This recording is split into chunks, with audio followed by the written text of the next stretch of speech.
오늘 우리에게 주시는 하나님 말씀 열왕기상 18장 30절부터 40절 말씀까지입니다. 우리 한 절씩 다 같이 합독하시면서 오늘 말씀 천천히 받도록 하겠습니다.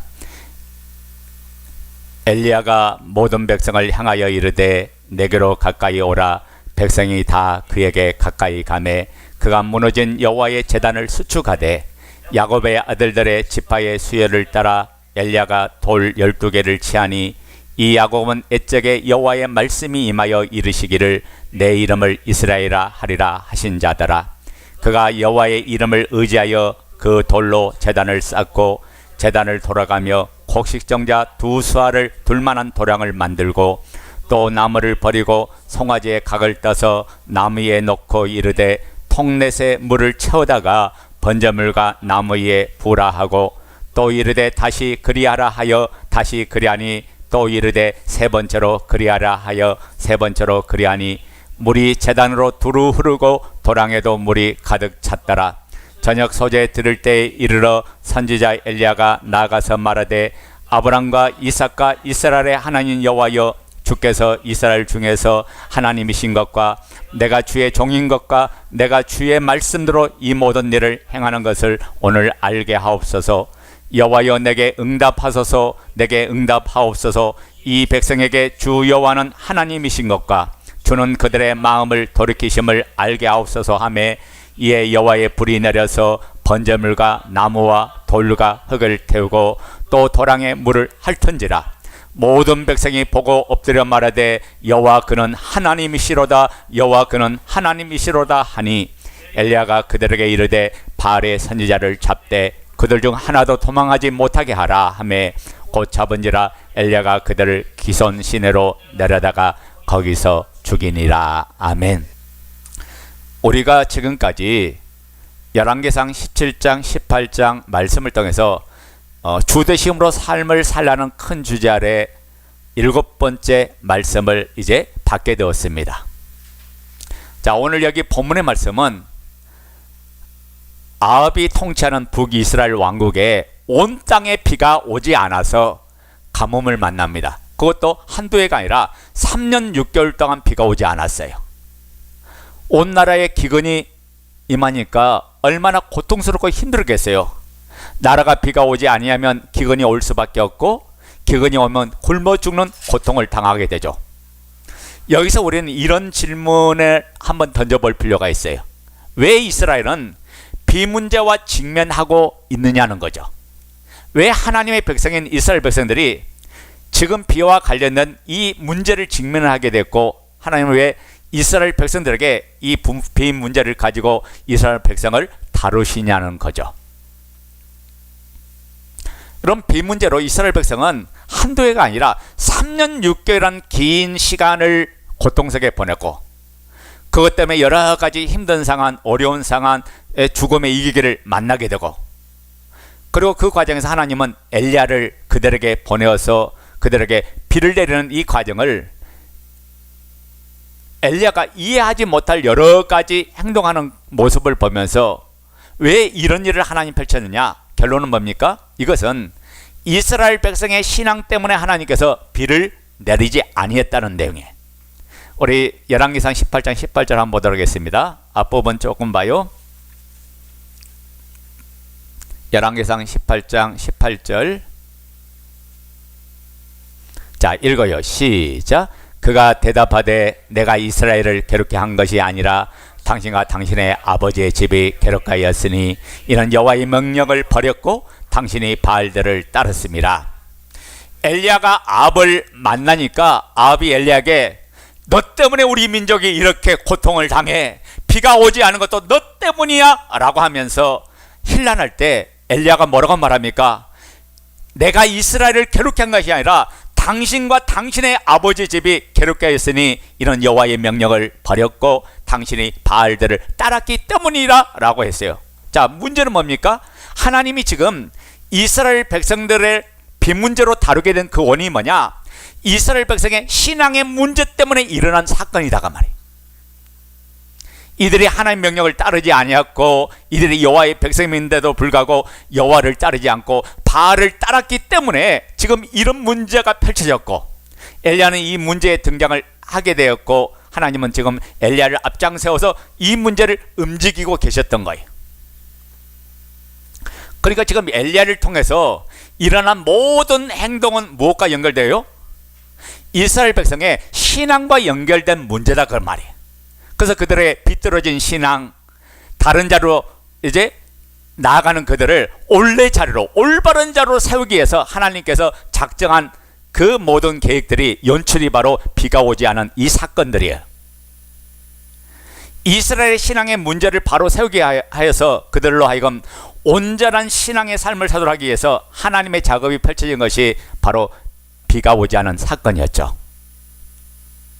자, 그러면 우리가 지금까지 우리가 받은 말씀 중에 하나님이 엘리야를 통해서 이스라엘 백성에게 가르쳐주고 싶은 것이 뭐냐, 하나님께서 오늘 저와 여러분에게 말씀하고자 원하는 것이 무엇인가를 바르게 우리가 듣는 성령의 음성을 듣는 시간 되길 원합니다. 그 첫째는 뭐냐, 주되심의 삶은 회복의 삶을 사는 것이라고 말합니다.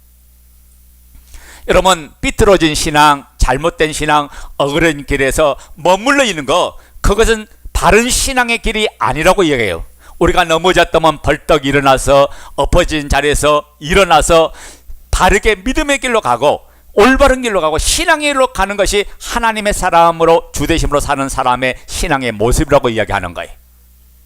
그래서 우리의 신앙이 정체되는 게 아니라 머물러 있는 게 아니라 회복의 자리로 나가고 은혜의 자리로 나간 것이, 이것이 축복의 길이고 이것이 복된 길인 것을 예수 이름으로 축원드립니다.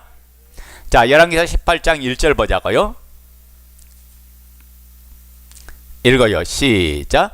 많은 날이 지나고 제3년에 여호와의 말씀이 엘리야에게 임하여 이르시되 너는 가서 아합에게 보이라. 내가 비를 지면에 내리리라.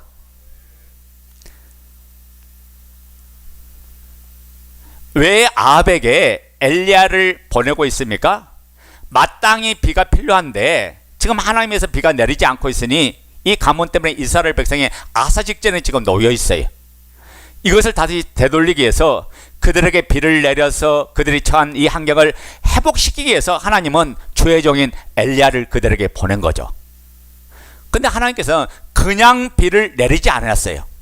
엘리야가 아합을 찾아가서 그냥 하나님이 비 줄 거예요, 하나님 비 주세요 라고 간단하게 하지 않고 말하지 않고 엘리야가 이해할 수 없는 행동을 합니다. 그것이 바로 24절이죠. 자, 24절 읽어요. 시작. 너희는 너희의 신의 이름을 부르라. 나는 여호와의 이름을 부르리니 이에 불응답하는 신 그가 하나님이라. 백성이 다 대답하되 그 말이 옳도다 하니라. 아멘. 자, 엘리야가 하나님 비를 준다 했으니까 하나님 비를 주실 거예요 라고 하면 되는데 가서 이해하지 못한 행동을 합니다. 뭔 행동을 하죠? 영적인 대결을 지금 하는 거예요. 바알을 따르는 바알 선지자에게 너희는 너희가 믿는 바알 신의 이름을 불러라. 나는 내가 믿는 여호와의 이름을 부를 것이다. 그래서 불러응답하는 그 신이 진짜 신이야 라는 영적 대결을 이야기합니다. 왜 그럽니까? 누가 참 신인가, 누가 참 하나님인가를 밝히고 보여주겠다는 거죠. 그래서 엘리야가 30절을 보면 제단을 쌓고 또 36절 37절에 말씀하면 엘리야가 기도를 합니다. 그리고 24절 말씀 보니까 불로 응답한 그 분이 바로 하나님인 것을 내기를 지금 하고 있죠. 자, 30절을 우리가 읽어보자고요. 열왕기상 18장 30절 시작. 엘리야가 모든 백성을 향하여 이르되 내게로 가까이 오라. 백성이 다 그에게 가까이 가매 그가 무너진 여호와의 제단을 수축하되. 자, 지금 봐요. 이스라엘은 지금 어떤 형편입니까? 제단이 지금 무너져 있어요. 아멘 됩니까? 제단이 무너졌던 것은 이스라엘 백성들이 지금 신앙의 현주소를 지금 정확하게 보여주고 가르쳐주고 있다. 그들은 하나님의 백성이면서도 하나님을 제사하는 제단을 찾지 않았다는 것이고, 그들이 바알의 제단을 열심히 찾아가는 동안 하나님의 제단은 방치되어 있었다는 말이고, 이들이 하나님의 제단을 방치하는 동안 하나님의 제단은 무너져버리고 허물어졌다는 지금 말씀이에요. 이것은 이스라엘 백성에게 너희의 신앙의 현주소가 지금 이런 상태야 라는 것을 오늘 보여주고 있어요. 그래서 엘리야가 기도하는데 36절 말씀 읽어요. 시작. 저녁 소재 들을 때 이르러 선지자 엘리야가 나가서 말하되 아브람과 이삭과 이스라엘 하나님 여호와여, 주께서 이스라엘 중에서 하나님이신 것과 내가 주의 종인 것과 내가 주의 말씀대로 이 모든 일을 행하는 것을 오늘 알게 하옵소서. 자, 엘리야의 기도의 내용이 뭐예요? 어떤 내용의 기도하죠? 이스라엘 백성이 참 하나님이 누구인가를 알게 해달라고 지금 기도하는 거잖아. 37절 말씀도 마찬가지. 37절도 읽어요. 시작. 여호와여, 내게 응답하소서, 내게 응답하소서. 이 백성에게 주 여호와는 하나님이신 것과 주는 그들의 마음을 돌이키심을 알게 하옵소서 하매. 이것이 엘리야의 기도의 목적이에요. 그러니까 엘리야가 불을 내리는 것도, 엘리야가 제단을 쌓는 것도, 엘리야가 하나님 앞에 간곡히 기도하는 것도 그 목적이 뭐냐? 이스라엘 백성으로 하여금 여호와가 참 하나님이신 것을 알게 하여 그들로 하여금 돌이켜서 하나님 앞으로 돌아오게 하는 것, 이것이 엘리야가 지금 하나님의 뜻을 전하고 하나님의 마음을 전하는 내용이죠. 그러니까 엘리야는 뭐냐? 이번 기회에 이스라엘 백성의 신앙 회복을 하는 것이 하나님의 뜻인 것을 선포하고 있는 거예요.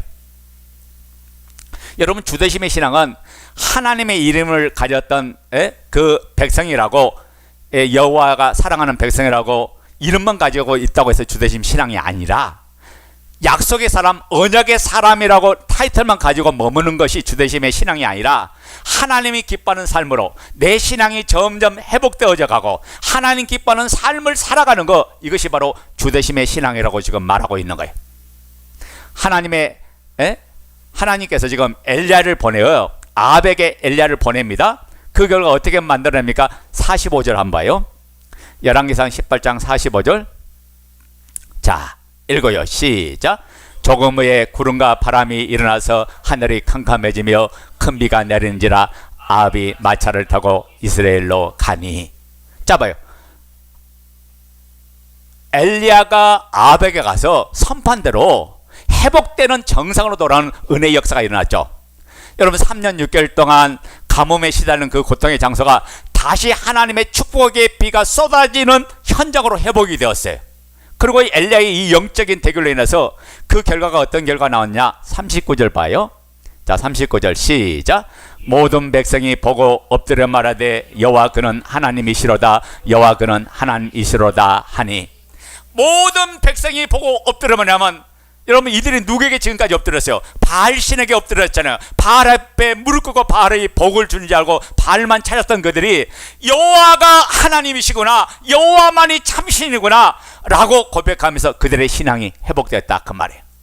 이것이 바로 하나님이 원하는 삶이에요. 하나님은 우리의 신앙의 회복하는 삶을 살기를 원하세요. 하나님은 우리의 육신의 삶도 회복되기를 원하고 우리의 영적인 삶도 회복되게 원하는 것, 이것이 하나님이 원하는 신앙의 삶인 줄로 믿습니다. 그래서 여러분이 넘어진 자리, 무너진 자리에서 가뭄의 자리에서 다시 회복되는 것, 그게 신앙의 삶으로 사는 삶이라고 지금 저와 여러분에게 말씀해 주고 있는 거예요.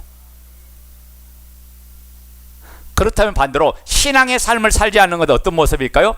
이스라엘 백성이면서도 하나님의 언약된 백성이면서도 넘어진 자리에서 그대로 머물러 있는 것, 그거는 신앙의 삶을 사는 것이 아니라고 이야기하는 거예요.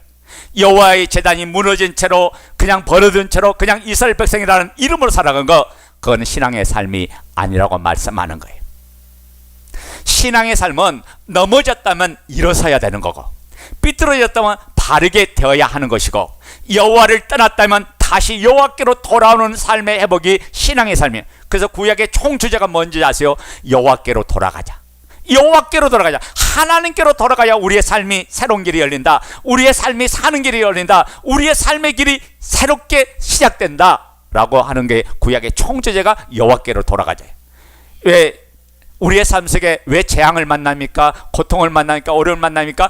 하나님을 떠난 결과로 나온 문제다가요. 그래서 여러분이 왜 내 인생에 이런 시련과 갈등과 고통이 오는가를 기도하면서 하나님 앞에 내어놓고, 하나님이 지금 이 삶을 보면서, 내 삶을 보면서 뭐라고 말씀한가 듣는 음성이 들릴 때 여러분이 사는 역사가 일어나는 거예요. 우리가 지난 3년이란 시간 동안 코로나라고 하는 이 전염병 확산 때문에 우리의 신앙에 많은 제약을 받았어요.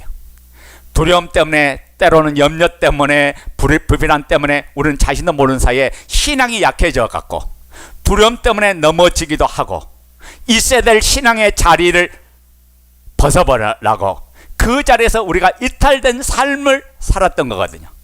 그래서 우리는 주되심의 신앙의 자리로 다시 새롭게 일어나기를 원한 것이 하나님의 말씀이에요. 여러분의 신앙이 다시 회복되어서 하나님만 오로지 나의 모든 것을 고백하고 그분의 뜻 앞에 세워져가는 예수 그리스도가 나의 주인인 것을 고백하는 이 주되심의 자리에 섰을 때 우리의 신앙을 하나님이 가장 기뻐하시고 바로 이 신앙을 하나님이 원하신다는 말씀을 잊지 마시기 바랍니다. 여러분, 우리가 가뭄 가운데 그대로 묶여 사는 거, 세상에 이러니까 비가 안 오는데 어쩌란 말이냐, 남들도 다 이렇게 사는데 그냥 그렇게 포기하고 방찬세 그냥 그렇게 살고 있지는 않습니까? 그것을 신앙으로 뛰어넘어야 돼. 신앙으로 다시 살아나야 돼. 우리가 교인이라는 이름을 가지고 있어요. 우리가 하나님 백성이라는 이름을 가지고 있어요. 교회 직분도 가지고 있어요. 우리 형식은 다 가지고 있지만은 정작 우리 속에 하나님을 향한 주되심의 신앙이 무너져 있지는 않습니까? 여호와의 명령을 따르지 아니하며 여호와를 예배해야 될 제단이 무너져 있는 채 그냥 그렇게 종교인으로서 매일매일 삶을 살고 있지는 않는지, 하나님은 그런 삶은 신앙의 삶이 아니라고 말씀합니다. 신앙의 삶은 하나님께로 다시 돌아오는 거예요. 다시 회복되는 삶을 사는 거예요.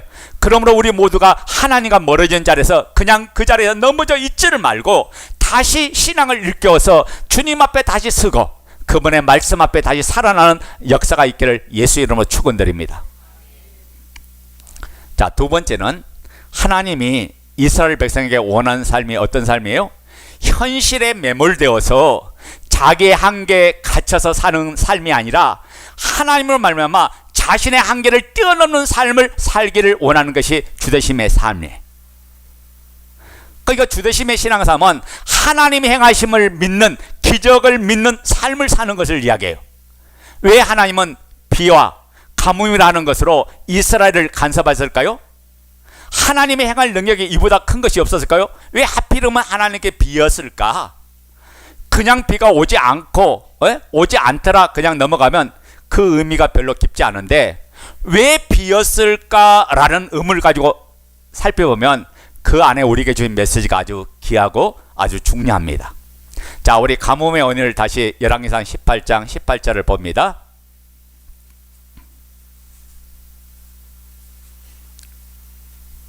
열왕기상 18장 18절, 그가 대답하되, 시작. 그가 대답하되 내가 이스라엘을 괴롭게 한 것이 아니라 당신과 당신의 아버지 집이 괴롭하였으니 그는 여호와의 명령을 버렸고 당신이 바알들을 따랐습니다. 엘리야가 대답하되 이스라엘을 괴롭게 한 것이 당신과 당신의 아버지 집이 괴롭게 하였는데 무엇 때문에 그랬다고 했어요? 여호와의 명령을 버렸고 바알들을 따른 결과라고 이야기했죠. 그러니까 이스라엘 백성들이 바알을 따랐기 때문에 이적이 되었다 그 말이에요. 바알이 어떤 신이에요? 바알은 바람과 비로 비의 신이에요. 그러니까 경작의 신, 농사의 신, 풍요의 신으로 표현된 게 바알이에요. 그러니까 이스라엘 백성은 바알이 땅에 비를 내린다고 믿었고 바알이 땅에 비를 내려야 초목이 자라게 되고 초목이 자라야 자신들이 기르고 있는 우양이 그 초목을 해서 살찌고 번성돼서 잘 딴다고 생각하면서 바알을 따랐던 거예요. 그런데 하나님이 3년 6개월 동안 하늘문을 걸고 잠그고 비를 내리지 않았어요. 뭘 지금 가르칠까요? 바알이 참신이 아니라는 걸 이야기하는 거예요. 너희들은 바알이 비를 내린다고 생각했고 바알이 너희에게 풍요를 준다고 생각했지만 나를 떠나서는 바알에게로 너희들의 마음 뺏기고 너희의 전부가 다 바알에게 미쳐 돌아갔지만 바알이 참신이 아니야. 여러분, 이 시간 우리의 신앙을 살펴보시길 바랍니다.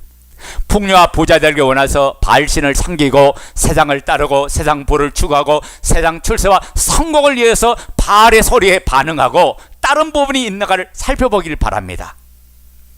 여러분, 우리는 하나님 믿기 때문에 우상 숭배 안 한다. 참말한 말씀. 세상의 성공을 추구하고 사는, 하나님 없이 살아가는 그 모든 것들은 바알을 따르는 거예요.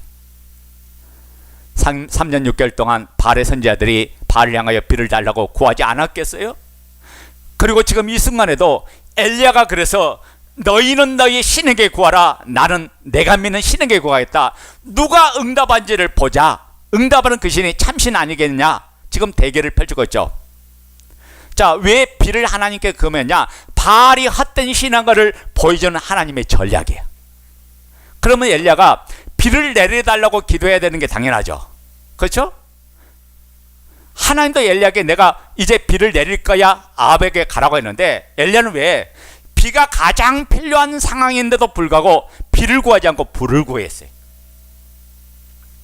필요한 건 물인데 엘리야는 물과는 전혀 상관없는 제단을 쌓고 불로 응답을 해달라고 구하고 선지자들을 잡아 목을 치고 왜 이런 행동을 하고 있느냐, 이해가 됩니까?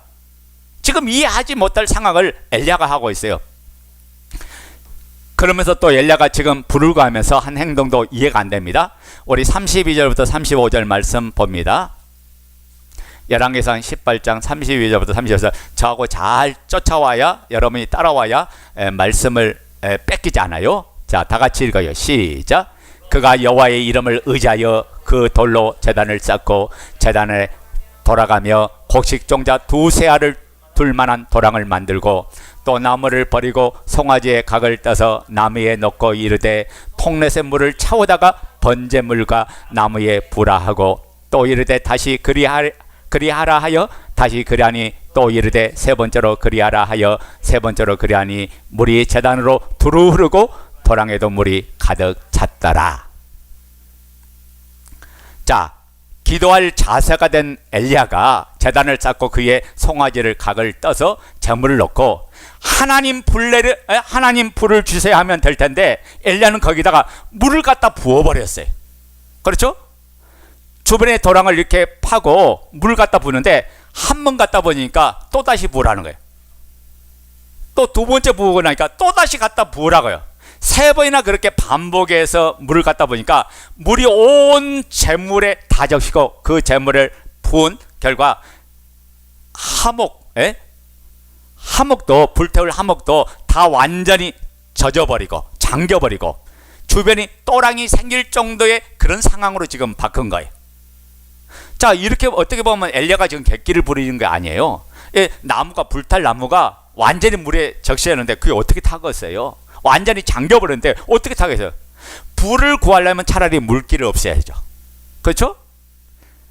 불을 구하는 상황에 물을 갖다 부으라고 이야기해요. 한 번만 부으면 되는데 그것도 두 번, 세 번 계속해서 물을 철철 넘치도록 완전히 잠기도록 부어라 라고 이야기합니다. 그러면서 뭐라고요? 하나님 불로 응답해 주옵소서 라고 기도해요. 왜 그랬을까? 여러분, 엘리야가 비를 구해서 비가 내렸다면 이 완악하고 강팍한 이스라엘 백성들, 바알에게 온통 마음이 뺏겼던 이스라엘 백성들이 하나님의 역사로 생각하지 않았을 거예요. 3년 6개월 동안 가물었으니 이제는 비가 내릴 때가 되었지. 그러니까 비가 왔겠지. 올 때가 됐으니까 비가 왔겠지. 이 비가 하나님부터 온 것이 아니고 바알로부터 왔을 수도 있지 않을까? 엘리야가 하나님께 비를 달라고 기도해서 비가 왔다면 엘리야가 기도하는 것을 봤지만 엘리야의 기도 때문에 그런 것이 아니라 시기가 됐으니까, 때가 되니까, 3년이 지났으니까 비가 내릴 만도 하지. 여러분 이해됩니까? 그래서 엘리야는 초자연적인 현상으로 불을 구했고 불도 도저히 불이 붙지 않을 상황을 만들어 놓고 하나님 역사해 달라고 엘리야가 하나님 앞에 구하고 기도했던 거예요. 자, 이 상황 봐요. 인간의 상식적인 모습으로 이해가 되지 않은 상황이에요. 그러니까 하나님의 역사는 상식을 뛰어넘어서 역사는 하나님의 기적이다. 자, 이 일들은 사람은 할 수가 없고 누구만 할 수 있다? 하나님만 할 수 있음을 나타내려고 엘리야가 믿음으로 선포하고 믿음으로 준비하고 믿음으로 결단한 내용이에요. 여러분, 주대심의 신앙은 이런 거예요. 주대심의 신앙의 삶을 산다고 하는 것은 우리의 이성적인 영역에 제한받는 삶이 아니고 우리의 인간의 한계를 뛰어넘는 삶을 믿고 기도하고 소망하는 삶이 주대심의 삶이에요. 하나님이 일하심을 보고 하나님의 역사를 보면서 하나님과 관계 속에서 이 모든 것들이 인간적인 관계가 아니라 사랑과 관계가 아니라 하나님과 관계에서 하나님의 일하심을 믿고 바라보고 소망하면서 주님 앞에 고백하는 삶, 주님 앞에 그렇게 행동하는 삶, 이 삶을 통해서 하나님은 기적을 일으키고 능력을 나타내 주셨던 거예요. 그래서 주대심의 신앙은 일상의 삶이 기적으로 나타나는 삶이. 여러분 성경을 펼쳐놓고 보세요. 여러분 신앙 자체가 기적이에요. 예수가 처녀의 몸에서 잉태되었다가 동정녀 탄생으로 태어나는 거 인간적으로 이성적으로 과학적으로 논리로 도무지 이해가 안 되고 설득이 안 되는 그런 상황이잖아요. 근데 사람은 할 수 없지만 누구나 하실 수 있다? 하나님은 하실 수 있는 분이잖아요. 예수가 내 죄 때문에 십자가에 죽었다는데 이게 신앙이요. 죽었던 예수가 사흘 만에 다시 살아났다는 게 이게 신앙이에요. 왜? 당시에는 죽었던 사람이 다시 살아나는 일이 없잖아요. 잠시 잠깐 살다가 다시 죽는 게 사람의 이치인데 주님은 영원히 부활체로 영화체로 살아나셨기 때문에 시공간을 초월하는 그 몸으로 살아났기 때문에 이 역사에 아무도 이런 일이 없잖아요. 근데 사람은 할 수 없지만 과거는 할 수 없지만 하나님은 대저 능치 못할 일이 없는 줄 믿습니다. 그래서 신앙의 삶은 여러분의 얄팍한 이성으로 판단하고 이성으로 결정하고 이성으로 재는 게 아니라 하나님을 위한 기적의 삶을 사는 거, 이성을 뛰어넘어서 하나님이 하시면 된다는 믿음으로 전진하고 믿음으로 선포하고 그 하나님의 역사를 바라보면서 소망 가운데 선포하는 것이 주대심의 신앙입니다. 오늘 26절부터 29절까지의 바알 선지자들이 바알이여 응답하소서 했던 그 장면이 우리가 지난 시간에 살펴봤잖아요. 이들이 온종일 바알이여 부르짖었어요. 바알이 응답하지 않으니까 이들이 광란의 몸부림을 칩니다. 그래서 자기 몸을 피를 내가면서 바알이여 응답해달라고 이야기했어요. 근데 응답이 있었어요? 없어요. 이게 정상적이라고요. 인간의 노력을 아무리 해도 바알 선지자가 아무리 노력해도 그 신은 가짜이기 때문에 참된 신이 아니기 때문에 역사할 수 없는 거예요. 그 인간의 한계가 죽어질 때 그 자리에서 성령의 역사가 나고 하나님의 기적의 역사가 하나님의 능력이 나타나는 거예요. 우리가 돈으로 멋진 집은 살 수 있지만 돈으로 행복은 살 수 없어요. 우리가 돈으로 물침대, 흙침대, 뭐 별침대가 다 나오더라고. 돌침대, 온갖 좋은 침대는 살 수 있지만 돈으로 잠은 살 수가 없어요. 돈으로 여자도 살 수 있어요. 심지어 남자도 살 수 있어요. 그런데 돈으로 사랑은 못 사는 거예요. 돈으로 멋진 차는 살 수 있지만 돈으로 생명은 살 수가 없습니다. 그것이 인간의 한계. 근데 엘리야의 행동은 불을 구하면서 물을 갖다 붓고 재물에 불이 붙지 않을 정도로 만들었지만 거기에 불이 붙는 기적이 일어납니다. 엘리야 행위는 하나님의 역사는 얼마든지 인간의 한계에도 불구하고 하나님의 역사는 가능하다는 걸 보여줘요. 이것을 믿는 것, 그것이 신앙의 삶이라는 거예요. 오늘도 하나님 약속된 말씀을 믿고 걸어갈 때 이 눈에 아무 증거 없어도, 이 눈에 보기에는 아무런 역사가 일어나지 않는 것 같아도 말씀대로 걸어가니까 그 역사가 일어나더라는 거예요.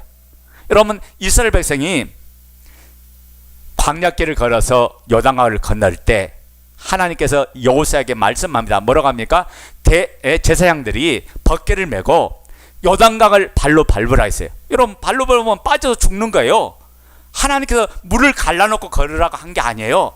홍해바다를 건널 때는 모세의 지팡이에서 물을 갈라놓고 그 길을 통하게 했어. 근데 마지막 요단강을 건너야 가나안 땅을 들어가는데 그냥 한 게 아니라 벗개를 메고 요단강에 물을 밟을 때 요단강이 갈라졌거든요.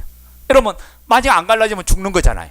그죠? 하나님의 약속을 못 믿으면 죽는 거예요. 그런데 하나님의 약속을 믿고 그 발을 댔더니 갈라지는 역사가 나고 그들이 요단강을 걷는 역사가 일어났던 거예요. 여러분, 오늘 우리에게 기적의 삶은 끝나지 않았습니다. 기적이 일상이 되는 거예요. 내가 예수를 주로 믿고 주되심으로 삶을 살아갈 때 그분의 일하심을 보고 그분의 능력을 바라보면서 믿음으로 고백하고 사랑을 따라서 우리가 나갈 때 하나님의 놀라운 역사가 일어날 거예요. 우리가 마가복음 9장에 보면 귀신 들린 아이를 데리고 와서 예수님이 안 계실 때 제자들에게 좀 치료해 달라고 하니까 제자들이 땀을 뻘뻘 흘리고 치료하지 못하는 거예요. 귀신아 나가라, 귀신아 나가라 해도 귀신이 떠나가지 않는 거예요. 그때 마침 변화산상에서 예수님이 베드로와 야고보와 요한을 데리고 내려오다가 이 상황을 봤어요. 그러니까 귀신 들린 아이를 데리고 왔던 아버지가 주님께 쫓아서 하는 말이 뭔 말이에요?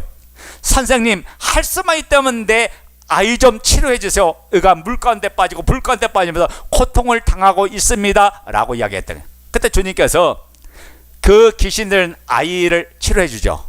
깨끗하게 치유하니까 제자들이 기이하게 여겼어요. 제자들이 깜짝 놀란 거야. 기이하게 놀랐어요. 그래서 주님을 쫓아다니면서 하는 말이 뭐예요? 아니 주님, 우리는 왜 이 능력이 나타나지 않습니까? 전에는 나타났잖아요. 예수님께서 각 동네 둘씩 보낼 때 동네마다 귀신의 역사가 떠나가고, 병든 사람이 치유되고, 묶인 사람이 풀어지고, 눌린 사람이 자유케 되고, 눈먼 사람이 보는 이 역사가 일어나는데, 이제는 나타나지 않으니까 주님께 뭐라요? 이 일은 기도 외에는 다른 이유가 없다.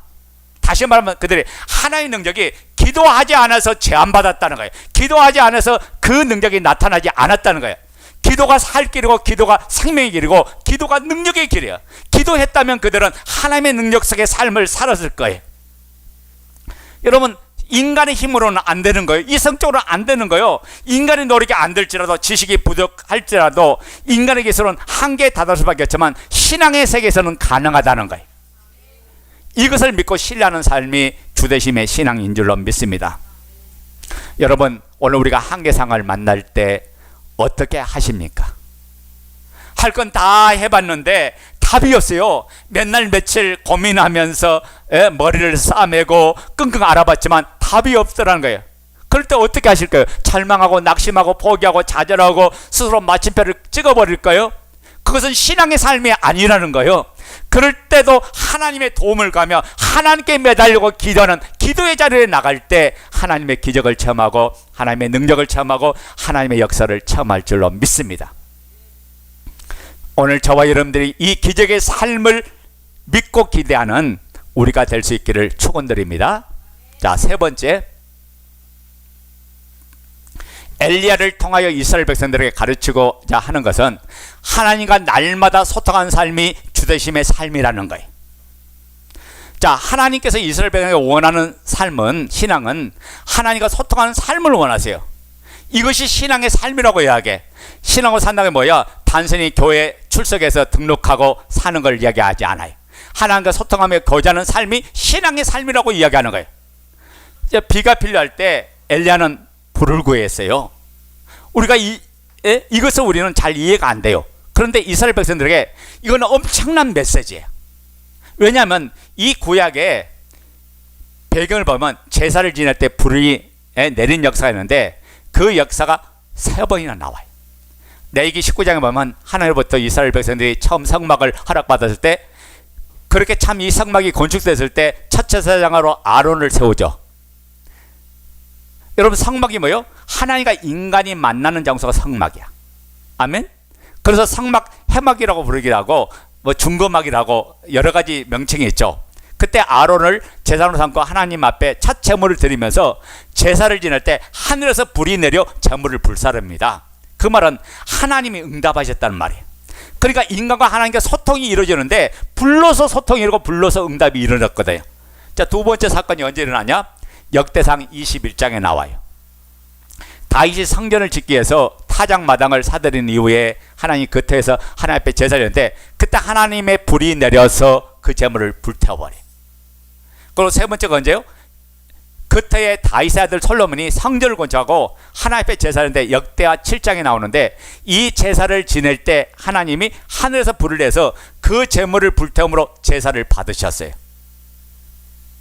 열왕기상 이전에 이 세 가지 공통점을 우리가 가만히 살펴보면 하나님께 드린 제사에 뭐가 임했어요? 불이 임했다는 사실. 그리고 그 제사에 드려진 제물에 불에 의해서 불이 살라졌다는 사실에 이스라엘 백성들은 지금 이 사건을 누구보다도 잘 알고 있어요. 그러니까 이스라엘 백성들에게는 지금 이 사건에서 무엇이 기억되냐? 하나님과 소통, 하나님께 드려진 이 제사는 하나님을 만나는 자리구나, 하나님과 소통하는 자리구나, 하나님의 뜻 안에 내가 머무는 자리구나, 하나님의 사랑과 은혜를 체험하는 자리구나, 이것이 그들의 머릿속에 그려졌던 거예요. 그러니까 엘리야는 지금 이스라엘 백성 앞에 깜짝 불서를 한번 보여주는 이벤트를 펼쳐주려는 게 아니라 그들에게 하나님과 소통을 상기시키고 있는 거예요. 너희들이 하나님과 소통을 어떻게 되느냐? 여호와의 제단이 무너져 있지 않느냐? 너희가 하나님 소통을 막지 않았느냐? 하나님이 너희의 제사를 받으신 적이 지금 없지 않느냐? 너희들이 하나님께 제사 올려 드린 적이 없지 않느냐? 그래서 너희들이 어떻게 하나님 백성이라고 말을 하느냐? 그들의 신앙을 힐문하고 힐쳐가고 있어요. 그래서 엘리야는 이스라엘 백성을 자기로 다 나오라고 불러 모았던 거예요. 우리 30절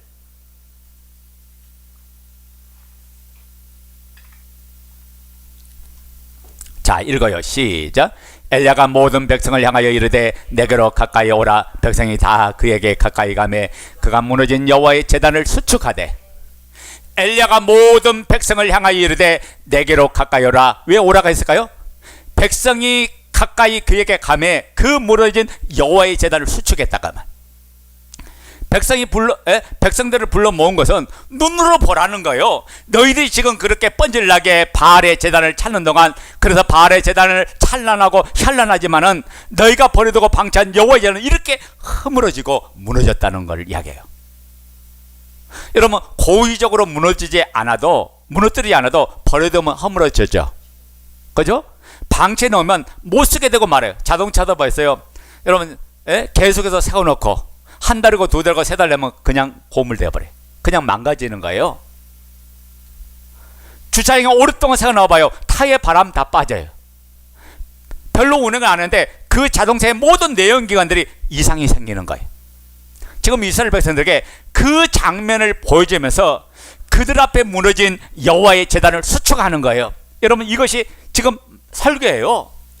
이스라엘 백성들이 자신만 돌아보게 하고 하나님이 지금 자신들에게 무엇을 말씀하는가를 지금 그들은 듣고 있는 거예요. 그래서 엘리야가 31절에 말합니다. 자, 31절 시작. 야곱의 아들들의 지파의 수요를 따라 엘리야가 돌 12개를 취하니 이 야곱은 옛적에 여호와의 말씀이 임하여 이르시기를 내 이름을 이스라엘이라 하리라 하신 자더라. 야곱의 이름이 이스라엘이 되었죠. 그런데 이스라엘을 야곱 아들 12명을 각 지파로 하여서 이스라엘이라는 나라가 형성되었어요. 그들이 보는 앞에서 야곱의 지파의 수요를 따라서 돌 12개를 취하여 단을 쌓았다 하는 것은 그들에게 충격적인 메시지다가요. 이 백성이 총체적으로 무너졌다는 걸 이야기하는 거예요. 이 백성 12지방에 어느 한 지파도 여호와를 찾는 지파가 없었다는 말이에요. 그런 이야기예요. 하나님과 소통하지 않았음을 그들에게 지금 드러내는 거예요. 너희들이 하나님을 믿는다고 하면서 하나님 백성 앞에서 하나님께 예배하지 않고 하나님을 만나지 않고 하나님께 소통하지 아니했다라는 것을 그들에게 보여주고 있죠. 그러면서 너희들은 잘 살려고 뻔질나게 바알의 제단은 찾아다니고 바알의 제단을 쌓더니 여호와의 제단은 완전히 무너뜨리는 너의 모습을 보라고 이야기하는 거예요. 하나님이 이들의 신앙을 회복시키고 이들이 다시 하나님과 소통하기를 원해서 오늘 이 말씀을 주신 줄로 믿습니다. 자, 결론을 제가 맺습니다. 우리가 신앙의 삶을 산다고 하는 것은 무너진 채로 신앙의 자리에서 그냥 멀어지는 것이 아니라 회복의 삶을 살아야 신앙의 삶을 사는 거예요. 내 힘으로는 어쩔 수 없다고 그냥 포기하고 방치하고 낙심해서 절망한 채 그렇게 사는 것이 아니라 하나님을 신뢰하고 하나님으로 인하여 나의 한계를 넘어서는 이런 기적을 구하며 사는 삶, 그것이 신앙의 삶이라고 말하는 거예요. 주대심 신앙의 삶이란 예배를 통해서 끊임없이 하나님과 소통의 삶을 사는 것, 그것이 바로 신앙의 삶이라고 지금 이야기하는 거예요. 여러분, 지난 한 주간 하나님과 소통의 시간을 얼마나 되었어요?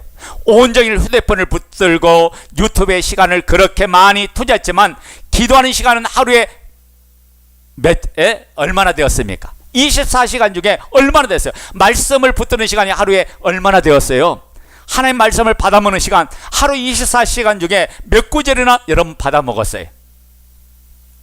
오늘 이 말씀 앞에 여러분, 우리가 신앙의 삶을 결단하는 그런 은혜, 그런 결심이 우리에게 있어서 무늬만 그리스도인이 아니라 나는 어떤 상황이든지 예수 그리스도를 주 되심을 믿고 그분 앞에 그분이 나의 모든 것이기에 그분의 뜻을 따라 내가 삶을 살겠다는 이 결단으로 나아갈 때 하나님은 여러분에게 복을 주고 은혜를 주고 하나님께서 여러분의 새로운 길을 열어주시고 축복된 길로 인도해 주실 줄로 믿습니다. 그래서 오늘 진짜 하나님이 우리에게 주실 그 복도 받아 누리는 진짜 크리스찬이 되기를 예수의 이름으로 축원드립니다. 아멘.